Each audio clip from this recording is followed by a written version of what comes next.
Welcome to the Dryden Southworth Library's 2020 Kids Club. I'm Dr. Julie Guest. Today I'm going to be showing you some science experiments. This week you received a bag full of activities, all folktale themed. I hope you get a little glimpse into some of our favorite folktales. So in your bag you're going to be getting 6 different colored beans. You're going to be getting a bag of dirt. You're going to be getting a napkin. You're going to also be getting 2 of these mystery seeds. They're going to be in a smaller package though. And you're also going to be getting a planter. Diane's going to read to you Jack and the Beanstalk, which is what inspired this science experiment.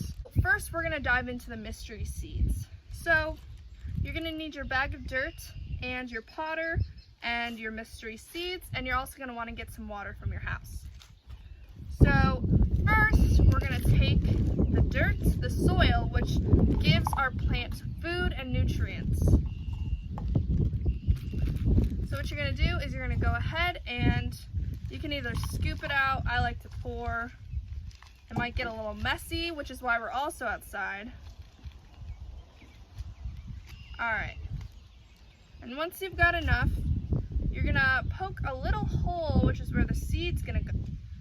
And then you're going to take the seed, or the 2 seeds that you got. You're going to put them in the hole. If you have a little tub of water like I do, I just give it a tiny bit of water. Perfect. And you're all done. So then you're going to write in your journal some observations you make. This may take a few days or a few weeks for anything to sprout. But we want to know which kind of flower or vegetable or plant you got in your bag. Oh, I wonder what mine's going to be. Soil is like a plant's food. They get nutrients. You'll see inside the soil that it has little white beads. These are actually put in there by humans so that they have a little extra boost when they're growing and eating. They eat through their roots and they drink through their roots. They soak up all the nutrients. Sunlight helps them also grow and create food via photosynthesis. They're able to use their leaves to make glucose. Glucose is just like sugar or candy for a plant. So they love photosynthesis because they want to get as much sugar as they can. Just like if you want to get your favorite candy. So our next experiment is all about germination. Now each of these beans are a little different, which is kind of like what an experiment in high school, middle school, and college will be like. Just kind of crazy.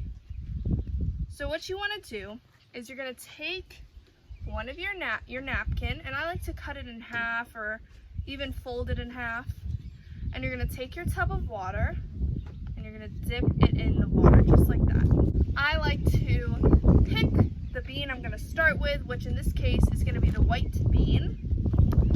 And now you're going to take your dampened towel out of the water, like so. And you're just going to wrap the bean in the dampened towel.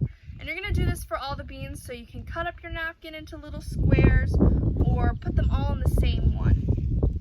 So the bag of dirt you got earlier, that's where we're going to put this. Now I usually empty it out so that it's completely empty, so that you're just reusing the bag and not wasting plastic bags. So you're going to leave the bean inside the bag, and you're going to put it somewhere where the sun's there, maybe on a window ledge, or in your room next to your window, or in your kitchen, somewhere where it's getting some sunlight. What we need to remember is that germination is the beginning of a seedling. It's when you give it everything it needs and it decides, I'm gonna grow.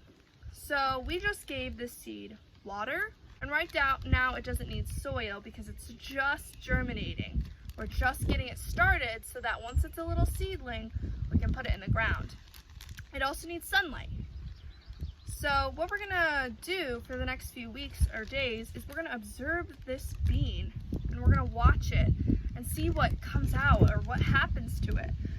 Now each of these beans is gonna be a little different, so you're gonna put one in each and see which one seeds first.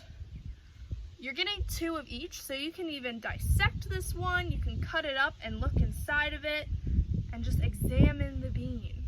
Make sure though, if you're cutting up a bean, that you're doing it with parent supervision because they are really tiny and you wouldn't want to cut yourself or harm yourself. So make sure you're doing this with the parent supervision, and I want you to take pictures every day, if you can, of your seed and just watch as it changes. You can also write in your journal the changes you see in your mystery seeds. You can write the changes you see in your germination beans. Of course, you're not going to get a tall beanstalk all the way up into the clouds of this mystery seed, but you might get a cool flower or vegetable, so we definitely want to see what you get. Make sure that you're watering them regularly. I suggest every 3 days or when the soil is dry. Okay. Hey guys, so the second experiment we're doing is all about engineering. You're gonna look for this experiment in your bag. It's called Under Pressure. Now with this experiment, you're gonna get 3 different types of paper. You're gonna get construction paper, a thicker piece of paper, and some printer paper. Now I suggest stacking some books to make like a bridge, and then what you're gonna do is you're gonna use another book to put them in between. So then you have a little bridge in the middle. You can use the books that you got in your bag, this week's reading books, to make this bridge or to use as weights. Now, in our under pressure experiment, we're going to be looking at different types of folding and things you can do to make your bridge stronger. First, we got to look at material. If it's thinner like this, what do you think is going to happen to it? It's going to probably fall easier. So we think. Thicker paper is probably going to do better because it's thicker.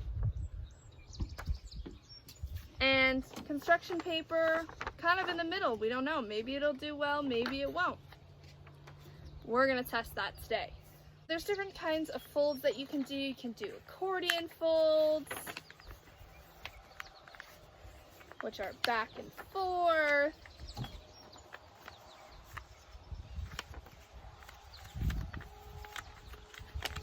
And that makes kind of a up and down shape. You can use that. We'll see how that does. Oh, not so well. You can also fold it up into a roll. So you can roll it up like this and then put it in between these 2 books here and kind of separate it a little bit. And then you can take your weights and try to put them in the middle. Oh, this one holds a book. And then if it holds it, you can put a second one. Oh, that one didn't work. What I want you to do is I want you to try 3 different kinds of folds. I showed you 2. What one can you make all by yourself? Then I want you to take the different kinds of paper and see which paper is better. The construction paper, the contact paper, or the printer paper. See how many books you can get to stay on your bridge. Something to note about this is the more surface area, the more paper you fold up underneath it, the more layers of support there's going to be. So I want you to try to think of what can I do to make the most layers? Which one holds the most? Which piece of paper is the winner? That's the experiment about under pressure paper. Thank you guys for tuning in to this week's snippet of science. I'm Dr. Julia Guest, and I will see you next week during the Southworth Library's Kids Club of 2020. Be sure to check out Aaron's craft for this week I've heard it's really exciting and all about the 3 little pigs. And make sure that you listen to the books that Diane and I will be reading. I hope you enjoy your bags, and I hope you enjoyed this experiment, and I loved plants.